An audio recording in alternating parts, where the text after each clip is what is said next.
This episode is brought to you by Battleborn Batteries, the best name in the RV and marine industry. These lithium batteries are designed and assembled in the USA, backed by a 10-year warranty.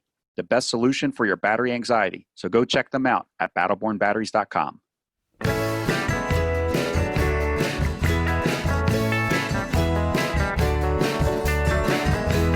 You are listening to Beyond the Wheel, a podcast about the people and ideas that drive the RV community forward.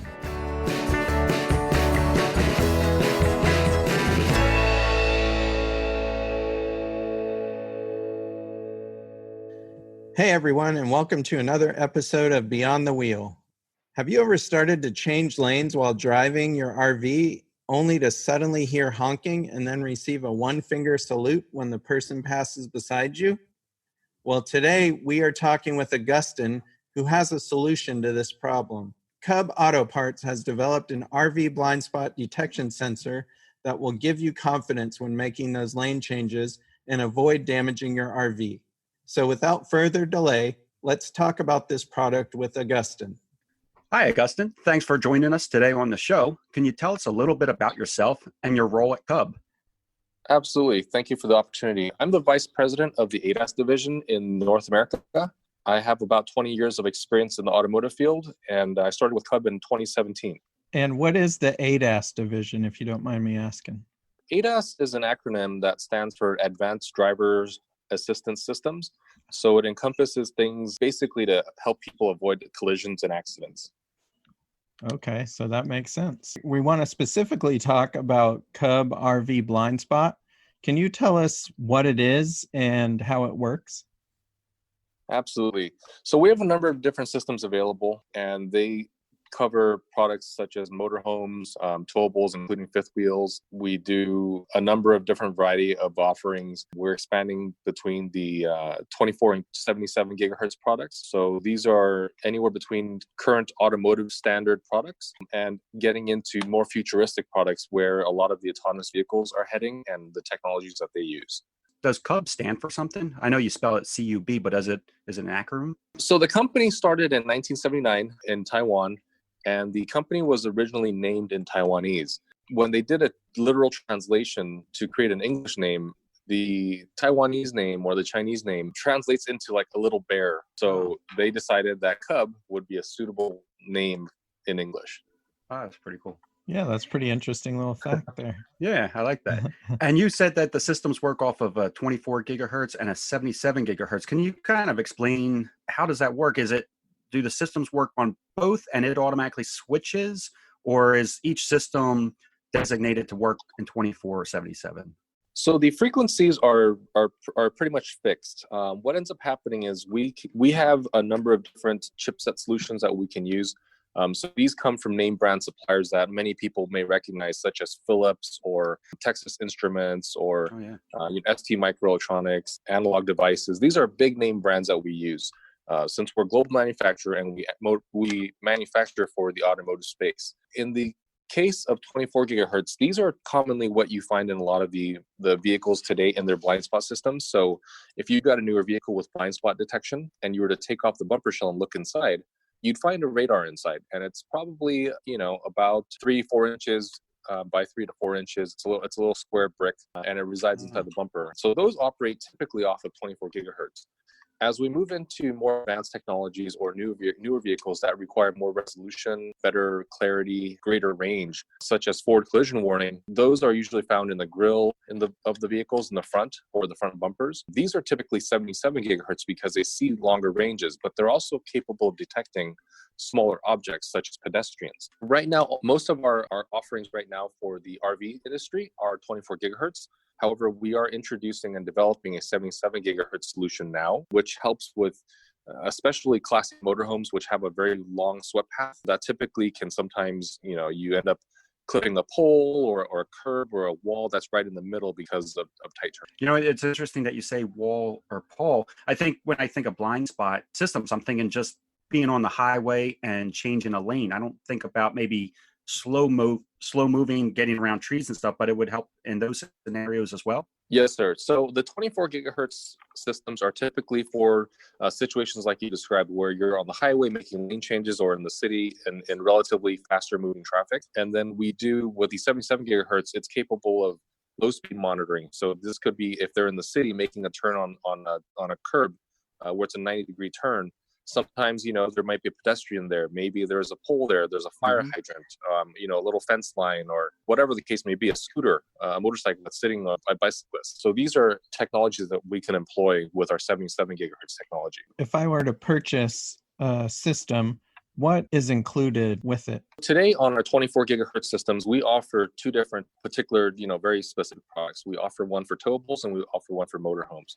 In the case of the motorhomes, you get two sensors, a brain, an audible buzzer, a power button, and two indicators that get installed inside the A-pillar of the motorhome. So pretty much it looks and works just like on a lot of newer cars. You're used to that when you're driving your passenger vehicle, and you get indicators, and you get the sounds, and you get all the functionality as if it was installed in your passenger vehicle. Many of these requirements are standardized. So we follow the international standards for this. That way, it's always the same experience and nobody has to have a learning curve. In the case of trailers, we offer an all-inclusive package. It includes radars for the towable. It includes all the cables, just like you would in the motorhome kit. It includes a quick disconnect at the 7-way connector. So this way, you're adding a connector at the disconnect point at the hitch. There's a complete truck kit, which is a quick disconnector on the truck. All the cabling for that, a plug-in that goes into the OBD port, a brain, and also a suction cup indicator, because we're not always towing our towables. So when you're parked and you're just driving your truck around like every day, you can uninstall by removing the suction cup off the windshield and just tossing it in your glove box. That way your truck is maintained and it's very tidy and nobody gets curious to break your window and see what that indicator is. So you were saying, so you were saying there is something that connects to the OBD2 connectors. And if in the case of a towable, it actually works through that 7-pin connector and then to the OBD2 connector? Correct. So through the 7-pin, we get signals such as the turn signals and the reverse lead. That way we know what the trailer's doing and what the driver's doing. And then through the OBD2 connector, we get information such as vehicle speed and what the vehicle is doing, if it started. And we also get our power from there. So it reduces the installation time by not tapping as many wires. Okay, got it. It sounds pretty clean that way. Yeah, we try to make it so it's DIY-able by the average person. If you're able to do simple things on your trailer, like maybe install your brake controller for your truck, or if you're able to service certain little things inside your unit, we try to make it so it's accessible in all the right places. For example, our 7-way connector tap points are inside the junction box on a trailer. So everybody pretty much should know where that's at, because that's where your big long cable connects to. And all those colors are unified and you can find all the color codes online. We try to make it so it's easy to install. It's all plug and play for the most part. And it's also all serviceable. So if, say, for example, one day you're pulling away from your trailer, but you decide that you forgot to disconnect your cable and you yank the cable apart, it's not a big deal. Every single part is replaceable, down to the bolts and the brackets and everything else like that. And they're very affordable.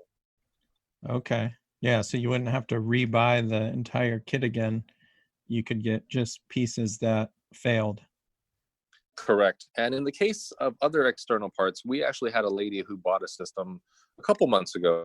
And unfortunately, she took her brand new motorhome on a trip and she smashed both sides of the camper. We helped her out and sent her out some new housings, but it's easy to replace parts and it doesn't require buying a whole new system. What about for the person that's maybe not a DIYer? Would most RV dealerships or service centers be able to install this for them? Or do you work with certain service places? We're right now in the middle of training up dealer networks and dealerships. We're also signing up a lot of dealers now, and we're trying to work with major dealer groups to get the products to be, not only sold, but also installed at those points. The average, if the RV dealership is capable of installing a radio or a brake controller, they are very much equipped to install this system as well. We also offer customer service to them as well, technically, so we can walk them along the way. We have DIY videos on YouTube so they can watch it and get an idea of how to do it. Or the alternative is to go to stereo shops. So stereo shops who install things like radios and remote starts and alarms and other, blind spot detection systems on cars, they are also very well equipped to install these systems, and they can do it without very much trouble. What about warranties, Augustin? Do you get the same type of warranty if you install it yourself or if a company installs it for you? Yes. So we offer a 1-year warranty standard with the product. And if you DIY it and you're capable of doing it and everything's done right, we warranty the product just the same as if you went to a shop and installed it. If it's installed at the factory where, it's a factory option, then we follow the warranty of the coach or trailer that you purchased. You have it for towables, but if let's say you have a Class A and you're towing your Jeep behind it, is there a part that you can put on that Jeep to also indicate blind spots? Unfortunately, at this point, we don't have the dinghy system released yet. So in the future, we are developing a system where your Class A blind spot system would cover your dinghy vehicle. However, it's not available on the market yet. It's still something that we're working on. There are several challenges involved that we're trying to work through and make sure that we get everybody covered, because some people tow a Jeep, some people tow a toy box, some people tow a number of different things. And then on the back of these Class A's, there are also different types of appendages that could interfere with our system as well. Okay. So if you are towing, will it make the current system unable to operate? It won't make it unable to operate. It will still operate. However, the indicator lamp will turn off and turn on, according to the original motorhome length. And it doesn't know that there's something behind it. Okay. So you can reactivate it if you'd like. That's why there's a power button. Or you can just be a little bit more mindful of, okay, well, the system says that I'm clear, but I know that I have a vehicle behind me, so I should probably leave a couple more seconds before I change lanes. Okay. Oh, that's good, though, that you can still use it. Yeah. Absolutely. And when you order, is it one system works all for the motorhomes and one system works all for the towables, or do you have to say I own a 40-foot Class A or a 30-foot? Are there different configurations of them? Yes, there are different configurations. So we offer 3 different packages, essentially. We offer a motorhome package that is available with different cable lengths to accommodate the different motorhome lengths. We offer a towable as a bumper tow travel trailer package, which we offer the correct cables. And then we offer an additional 5th wheel kit, which offers the additional 5th wheel cable that, takes care of overhang length.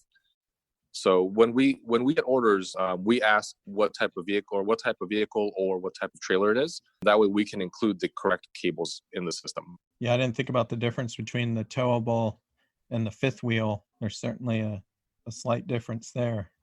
Yeah, you've got to take care of that overhang and the box. So we include an additional 25-foot cable for the 5th wheel extension. That usually takes care of nearly any 5th wheel that I've seen. Yeah. And then what kind of maintenance is involved in keeping the system operational once it's installed? The only operational maintenance that we recommend is occasionally cleaning off the face of the radar. So as you're cleaning and washing the trailer, just, put the sponge to it or hose it off. As long as there's not tons and tons of mud caked on it, it works as normal.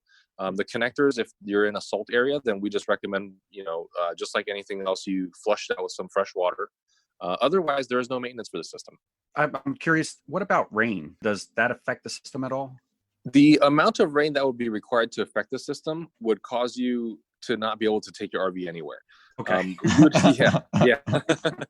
Yeah. Fortunately, with radar, compared to, for example, vision systems, rain and snow and fog don't really impact our performance. The only things that do impact performance significantly is ice buildup. But our radars have pretty much a warming system inside of them. As they operate, they create heat and melt ice. We've taken our camper from Chicago all the way back to Los Angeles. Well, actually from Elkhart. So we drove Route 66 in the middle of winter during a storm, and the system was fully operational the entire way. Our radars face backwards, so typically there's not a lot of accumulation. It all accumulates on the front end of the radar. Okay. Mm-hmm. I'm glad you brought that up. I didn't even think about it not being able to work or being an issue for cold, but that's pretty cool that it has its own little heating ability and it keeps it operational. Yeah, I don't think many people go camping in those conditions. It was probably about 10 to 20 degrees outside, so not favorable, but overlanding is getting more popular. Mm-hmm. Kenny spends a fair bit of time in cold weather, so Yeah, 15 degrees is very comfy. Oh, wow. So once I install the system and I getting ready to go on a trip, I turn it on. Is there any testing that I need to do prior to driving, or does the system do it all on its own? The system does it all on its own. So as you power up the system, if you're in a motorhome, every time you turn on the key, the indicator lamp will turn on for 3 seconds and beep at you. So that way you can see that the indicator is working properly and that the audible buzzer is also working so you can hear it. If there's anything wrong with the system, it'll blink at you 3 times and beep at you to let you know there's an error. The same thing happens for the trailer systems as well. So if you were to, say, jump in your truck and you plug in the indicator and you fire up your truck, if you forgot to plug in your trailer, the system will also tell you that you're missing your trailer. Uh-huh. Yep. And then if anything goes wrong during the course of the trip, maybe, for example, your cable gets pinched or a radar gets knocked off by a tire or whatever the case may be. We operate on high-speed CAN bus, so the system is consistently and constantly talking to each of its parts, and they all have to know that they're all available and they all are there on board. If anything's missing or anything is astray, then the system will give you a warning to let you know something is wrong.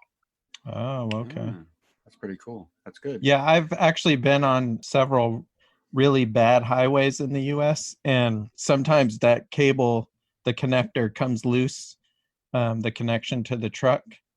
And Oh, so, sure. yeah, and then that's a good feature to have. We're proud to use Amphenol connectors on that quick disconnect. So the Amphenol connector is a very reliable, very high cycle connector, which is made for high vibration and all sorts of conditions. So we didn't skimp on any of the parts. That's good to know. I didn't even know that was possible, Sean. I have a Class A motorhome, but I didn't know, Sean, that your connection from I never heard that before, from a travel trailer or fifth wheel to your truck can shake loose. I figured it clipped in and maybe locked. No, it's just a plug. So a lot of excess vibration, like I-10 between Baton Rouge and Houston, it can come loose. No, I had no idea. Yeah. Well, scary. Yes. Yeah, really. You had mentioned when we were talking about the warranties that if a manufacturer had installed it and presented it to the consumer, it would get the same warranty, whatever the manufacturer, what's the word I'm looking for? Whatever the manufacturer warranty is. Yeah, whatever they include. Mm-hmm. So are you guys in works with manufacturers? Can people purchase this right with their RV, right when they go to a dealer and purchase it all set up and ready to go? There are certain manufacturers that have it available or will have it available shortly. So yes, that is becoming a thing where it is available. And then we're constantly working with more manufacturers because they're now seeing the value of this technology, Mm-hmm. and it improves the feature set of their product as well. If you look at travel trailers, the average person who buys a travel trailer, typically something around the 20-foot, 25, 30-foot range, these are first-time buyers. These are the first times, that they've ever towed anything. Yeah. And the whole idea of, I have to yank something that's 5, 7, 8, 10,000 pounds behind me and make a lane change, and I'm supposed to do this with my mirrors, but my brand new truck has blind spots, detection. It's not unfathomable that these people are pretty intimidated. And it's the same thing with a motorhome. You put somebody in even the smallest Class A, you put them on a 27, 28, whatever, 32 foot. It's still a very large vehicle. And making that lane change is not the same as making a lane change in your 4-door sedan or your, Escalade or whatever you drive. No, it can be very intimidating. And then with that intimidation comes nerves and mistakes. Yes. And then you're white knuckling it. And that's just not an enjoyable experience. RVing is not about having stress. It's about relieving stress. So we're all about making that driving experience better and keeping everybody safer on the road, because if you've ever seen an RV hit a passenger car, it gets real ugly for both parties involved. Oh, I bet. Yeah, that's probably imagine. not a pretty sight. I wish I would have had this on my first RV was a 44-foot fifth wheel. And this would have been pretty nice to have, especially those first couple years when I wasn't really quite as comfortable driving it down the road. Goodness, you went straight for the biggest one you could get, huh? Yeah, not knowing what it entailed.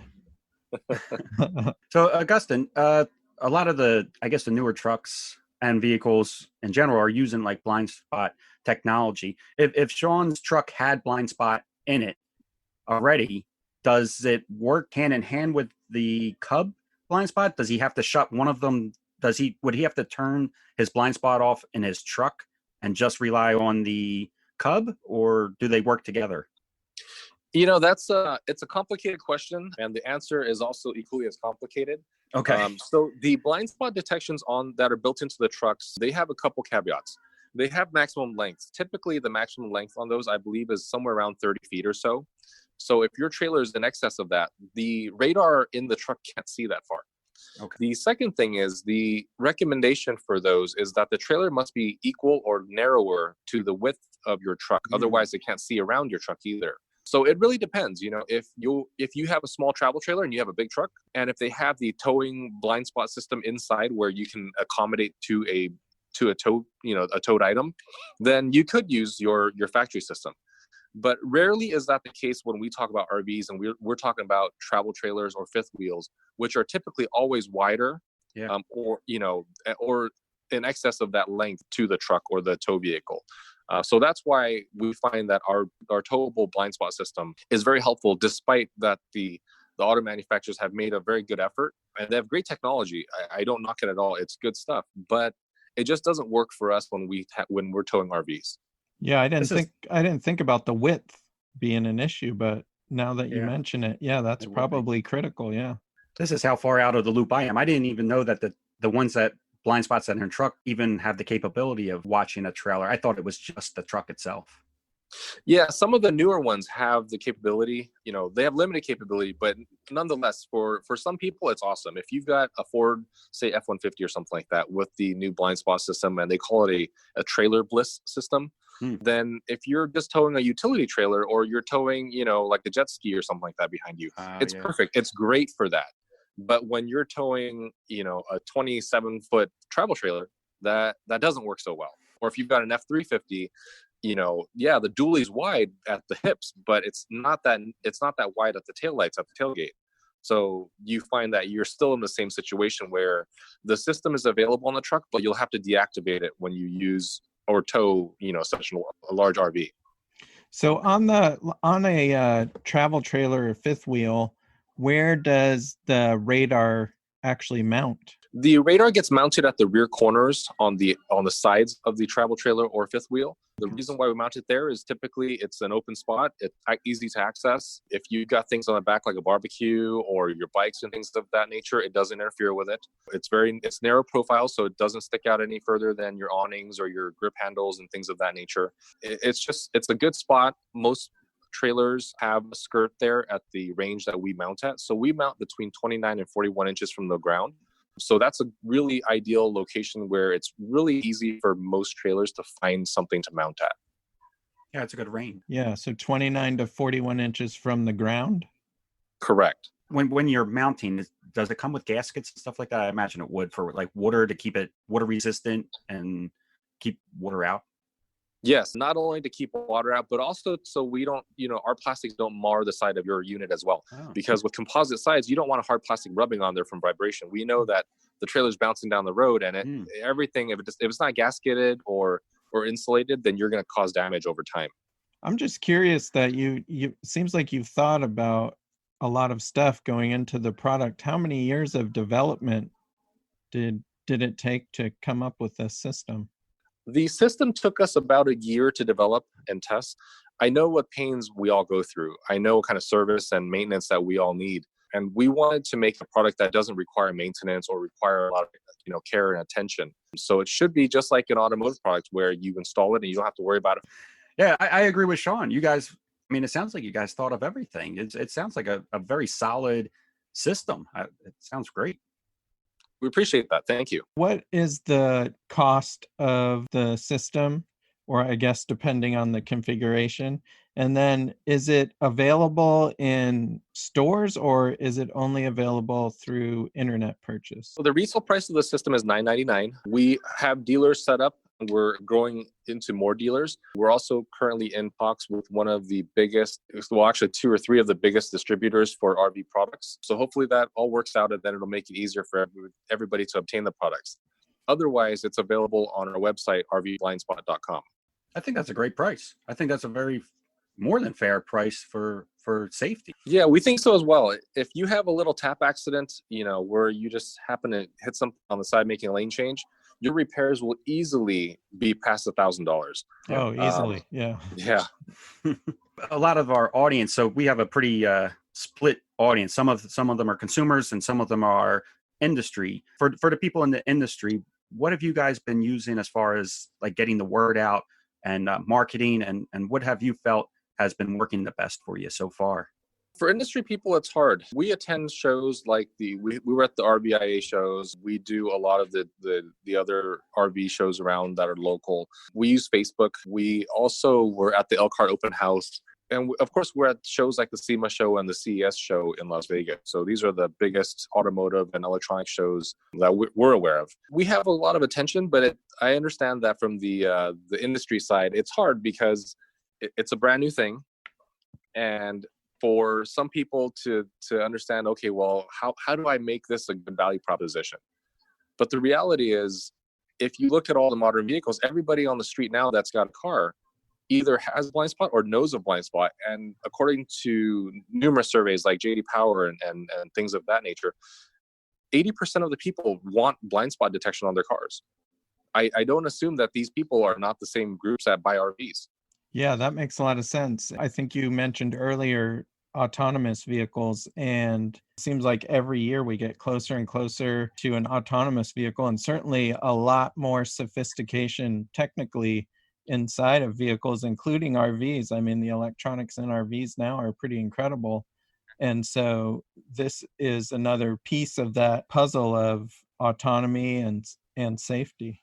Absolutely. I agree with you 100%. Looking at the innovations that have come, especially on the motorized side, it's amazing. You look at some of the new Spartan chassis that have a lot of ADAS products on them already. You look at, manufacturers that are introducing safety not only in just ADAS products, but safety in other fields as well. You look at TPMS, for example. You look at multiplex control. You look at the ability to monitor your coach from your phone or your tablet, and really be able to stay on top of things because, it could be you've got a flat tire or you've got a tank that's almost full or you've got a leak in the tank. You can monitor your generator and all these other items that are on the coach.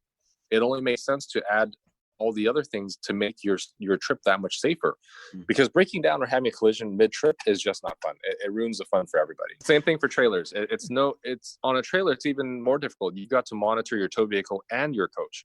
So there's a lot more going on there. We applaud the ones that are making innovations in the industry to make things easier and make things more accessible and really innovate them to today's standards. Everybody has expectations today for technology.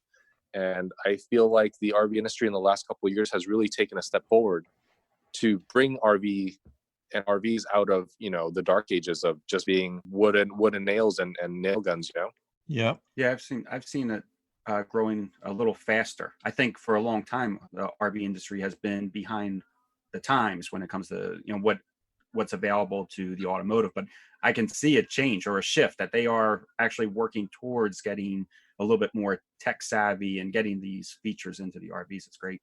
Absolutely. I mean, you look at people like Jayco, where they've spent money on safety. They've put, the best tires arguably on the RVs. They've gone to Goodyear tires across the whole line, and that helps people be safer. Because blowouts, they're not good to have. And a lot of times people just, they overlook these little things that make a huge difference. Yeah. Augustin, if people wanted to actually see the product and take a look and read more information, where's the best place for consumers to go take a look? If they want to go online, rvblindspot.com. Our website is probably the best place right now. They can also go onto YouTube. Our YouTube channel is CUB Group, so CUB GROUP. We've got some videos on there that demonstrate the product and also show the install process and how things work. Or on our website, there are also some dealers that are listed as well. Oh, okay. So they might be able to find somebody close to where they live. Yeah, we're growing the network right now. So with time, they'll be able to walk into store and hopefully be able to put their hands on it and really see and kind of feel what they're trying to buy. We'll link your website into the show notes. We'll also link your YouTube channel into the show notes as well, and make it a little easier for anybody that's listening now. You can go to the show notes, click the link and get right to their website. Very good. Thank you. Sure. Before we let you go, though, Augustin, is there anything that Sean and I might have maybe missed or that you would like to add to the conversation? Not too much. I think we've had a very good conversation. We've dug into a lot of details and shared some information, experiences that really could help people out. Our whole thing is, if you're using blind spot on a passenger car, why does your much heavier, larger vehicle not have it? We appreciate everybody spending the time to listen and come and listen to this podcast. And we also run promotions from time to time. We offer special pricing to first responders and service members. So reach out to us. We want to put the technology in everybody's hands. We all camp here. We love camping. We just think that it'd be nicer to take away a little bit of stress. Well, thanks so much for taking the time, and we really appreciate it. Gentlemen, thank you very much. I appreciate it. Thank you. Thank you. We want to thank Augustin for taking the time to come on the show and explain exactly what CUB's Autopart's RV Blindspot System is and how it works. When you think about how many trucks and cars come with a blind spot system pre-installed, it really makes sense that you would want a similar system installed on your 15,000 pound or plus vehicle as well. We love that it is practically maintenance free and that it's going to help you stay safe on the road and help relieve some of the stressors of driving an RV. We hope you enjoyed this episode and that you check out CUB Autoparts Blind Spot at rvblindspot.com. We also ask if you could leave a review for this episode on iTunes or your favorite listening platform. These reviews help the show get recognized and ranked, making it easier for new listeners to find us. Thank you and safe travels, everyone. This episode is brought to you by Battleborn Batteries, the best name in the RV and marine industry. These lithium batteries are designed and assembled in the USA, backed by a 10-year warranty. The best solution for your battery anxiety, so go check them out at battlebornbatteries.com.